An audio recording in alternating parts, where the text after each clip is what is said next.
সে আমার বিভিন্ন মানুষের সাথে কথা বলায়, তার বন্ধু বান্ধব, তার পরিচিত কিংবা বিদেশি মানুষ, সে পাশে শুয়ে থেকে বলে তুমি কথা বলো, আমার সমস্যা নাই, শিখাই দেয় যে তুমি এইভাবে কথা বলো, তাহলে তারা উত্তেজিত হবে না। আমার স্বামীর নাম মোহাম্মদ নুর ইসলাম, গ্রাম মাগরা সদর উপজেলার জলতালি ইউনিয়ন, শেওলাডাঙ্গা গ্রাম। আমার 2015 সালে আমার বিয়ে হয়েছে, 10 বছর আমার বিয়ে হয়েছে। বিয়ের কারণে টুকটাকি পারিবারিক সমস্যা এটা সেটা লেগেই থাকে। আমার হাজবেন্ড আমার নির্যাতন করে, বাড়ি থেকে টাকা দিতে বলে। আমার 2টা মেয়ে আছে, আমার আব্বু রাজমিস্ত্রি কাজ করে, আমাকে দেয়। আমি তাদের একটা মেয়ে, আমি কান্নাকাটি করি, সে এনে দেয় যে সংসারটা টিকে থাকে, যেহেতু আমার বাচ্চা কাচ্চা হয়ে গেছে। এরকম চলতেই থাকে। গতকাল রাতে আমাকে আমার শাশুড়ির ছেলে, আমার যা, আমার হাজবেন্ড ফোনে থেকে হুকুম দিয়ে আইছে। আর আমার ভাসুরির নাম ইয়াসিন মোল্লা, তার বড় ছেলে হাবিবুল হোসেন, সে পুলিশের চাকরি করে, এটার পাওয়ার দেখায়।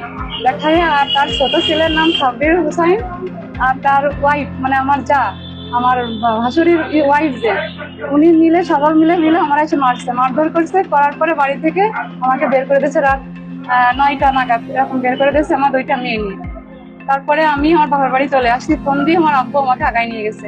বাড়িতে আসছি, আসার পরে আর আমার হাজবেন্ড মূলত করে বিভিন্ন ছেলেদের সাথে আমার কথা বলাই আমাদের টাকা ইনকাম করায়। উনি হলো অনলাইন জুয়ায় আসক্ত, 25-30 লাখ টাকার মতো নষ্ট করছে। আমার গহনা গাটি সব বিক্রি করে ফেলছে। আমার আব্বু এখন দিন মজুরি, সে খুব অসুস্থ, তাদের সংসার চলে না। সে এখন এই কিছুদিন আগেও আমাকে 1 লাখ টাকা আনতে বলছে, আমি দিনে বলি, সে বাড়িতে এসেই মারধর করে। সে কুষ্টিয়াতে চাকরি করে, ওইখানে ছুটিতে বাড়িতে এসে আমাকে মারধর করে, শারীরিক নির্যাতন করে, শারীরিক ভাবে আমাকে প্রচুর নির্যাতন করে। জি, আমি নিজে হাতে নিয়ে গেছি 1 লক্ষ টাকা, আম্মুদেরকে বোঝায় বলে।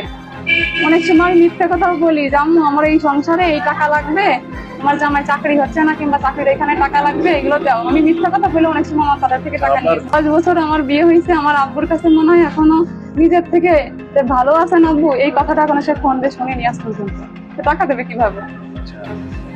আর বিয়ের সময় যৌতুক চাইছে, মোটরসাইকেল কিনে দিয়েছে 5 লাখ টাকা, আর আমার যত ফার্নিচার সব দিয়েছে, আমার গহনাগাটি সব দিয়েছে। আর আমার হাজবেন্ড আমার বিয়ের আগে একটা বিয়ে করছিল, সে বউ পলাই গেছে, সেই বিয়েটা লুকাই আমার বিয়ে করছিল। আমার চেন বিক্রি হয়ে গেছিল, একবার বিক্রি করতে বলেছিলাম, বিক্রি করে টাকা এনে দিয়েছে। আমার আম্মু বড় বিক্রি করে সেই চেন আবার আমাকে ছাড়াই এনে দিয়েছে, সেই চেন আবার বিক্রি করছে, বিক্রি করে সেই চেন আমার আম্মু আবার ছাড়াই এনে দিছে। সে আমার বিভিন্ন মানুষের সাথে কথা বলায়, তার বন্ধু বান্ধব, তার পরিচিত কিংবা বিদেশি মানুষ কথা বলায়, তাতে 1000, 2000, 5000, 10,000 এরকম টাকা তাদের থেকে আমার কাছ থেকে নিয়ে সে সংসার চালায়, সে খরচ করে। সে পাশে শুয়ে থেকে বলে তুমি কথা বলো, আমার সমস্যা নাই। আমি বিভিন্ন আমার শিখাই দেয় যে তুমি এইভাবে কথা বলো, তাহলে তারা উত্তেজিত হবে না, ওই তোমাকে টাকা পাঠাবে না, এরকম কথা বলে। 3টা ছেলের সাথে পরক্রিয়া করেছেন, সম্পূর্ণ বানর মিথ্যা কথা। কারণ বর্তমান সমাজে এগুলোই চলতেছে, মানুষ এগুলো বললে সহজে বিশ্বাস করে, যার কারণে আমাকে এগুলো বলা হচ্ছে। আপনি মিডিয়ার মাধ্যমে এখন কি চাচ্ছেন?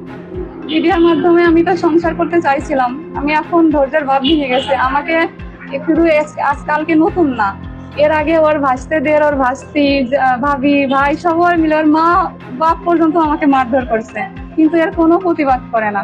আমি কতবার বলছি, সে বলে কি এইভাবে থাকলে থাকো, না থাকলে তুমি নিজে থেকে চলে যাও, সবসময় তুমি চলে যাও, ছেড়ে দাও আমাকে। আপনি আসলে এখন কি করতে চাচ্ছেন?